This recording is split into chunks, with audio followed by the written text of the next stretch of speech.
எப்படி வீட்டிலே சிம்பிளாக வேர்க்கடலை சட்னி செய்கிறது தாங்க இன்றைக்கி பார்க்க போகிறோம். அதுக்கு தேவையான பொருட்கள்: வறுத்த வேர்க்கடலை, நான் தோலோடு சேர்க்குறேன், உங்களுக்கு வேணான்னா நீங்கள் தோல் எடுத்துடலாம். அதுக்கப்புறமா கொஞ்சமாக புளி வந்து மெயினாக டைஜஷனுக்கு, அதுக்காக தான். நான் ஒரு 4 வரமிளகா எடுத்திருக்கேன். உங்கள் காரத்துக்கு எத்தனை மிளகா வேணுமோ அத்தனை மிளகா ஆட் பண்ணிக்கோங்க. இப்போது தேங்காய் எடுத்து வச்சுருக்கிறது சேர்த்துக்கோங்க. சட்னிக்கு தேவையான அளவு உப்பு சேர்த்துக்கோங்க. இது எல்லாத்தையுமே நல்லா அரைக்கணுங்க, அதுதான் இப்போ மெயின். இப்போது நம்ம சட்னி வந்து அரைச்சிட்டோம். ரொம்ப பேஸ்ட்டாக அரைச்சிடாதீங்க, ஏன்னா அப்போ வந்து சாப்பிட்றதுக்கு நல்லா இருக்காது. ஒரு மாதிரி மழை கொஞ்சம் குறப்பாக அரைக்கணும். புளி எதுக்கு ஆட் பண்ணுறோன்னா, புளி எந்த அளவுக்கு ஆட் பண்ணுறோமோ அப்போ தான் வந்து நல்லா ஜீரணமாகும். ஏன்னா தேங்காயும் கொஞ்சம் டைஜஷன் ஆகாது, வேர்க்கடலையும் கொஞ்சம் ஒரு மாதிரி டைஜஷன் ஆகாது, லேட் ஆகும். அதனால் நீங்கள் புளி நல்லா ஆட் பண்ணிக்கிட்டிங்கன்னா உங்களுக்கு சூப்பராக இருக்கும் சட்னி. இந்த திக்கான கன்சிஸ்டன்சியே உங்களுக்கு ஓகேனா நீங்கள் இப்போ இல்லை இன்னும் கொஞ்சம் தண்ணி ஆட் பண்ணிக்கிறதுனால நீங்கள் ஆட் பண்ணிக்கலாம், உங்களோட ஆப்ஷன்னு. இதை ஜஸ்ட் எண்ணெய் ஊற்றி கடுகு சீரகம் மட்டும் போட்டு தாளித்து சாப்பிடலாங்க, அவ்வளோதான்.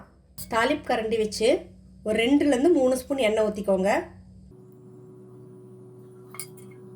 எண்ணெய் காஞ்சிச்சு. இப்போ கடுகு போட்டுடலாம். கடுகு பொரியுது. இந்த நேரத்தில் பொரிஞ்சதுமே நம்ம சீரகம் சேர்த்துக்கலாம். எடுத்து வச்சிருக்கிற கருவேப்பிலை,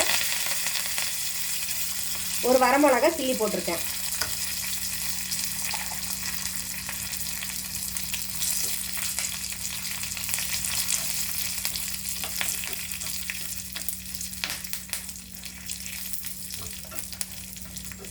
இதை இப்போ வந்து நம்ம எடுத்து வச்சிருக்க சட்னியில் கொட்டிடலாம். இப்போது இதை கொட்டிடலாம்.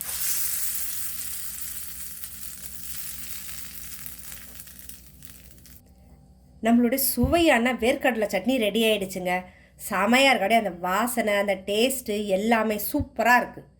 மெயினாக இந்த வந்து வேர்க்கடலை சட்னி பார்த்திங்கன்னா இட்லி, தோசை, சப்பாத்திக்கு சூப்பராக இருக்கும். களிக்கு ரொம்பவே சூப்பராக இருக்குங்க. களி அந்த மாதிரிலாம் சாப்பிட்றதா வந்து இவ்வளோ திக்காக வச்சு சாப்பிடாதீங்க, கொஞ்சம் டைல்யூட் பண்ணி சாப்பிட்டிங்கன்னா ரொம்பவே அமேசிங்கான காம்பினேஷனுங்க.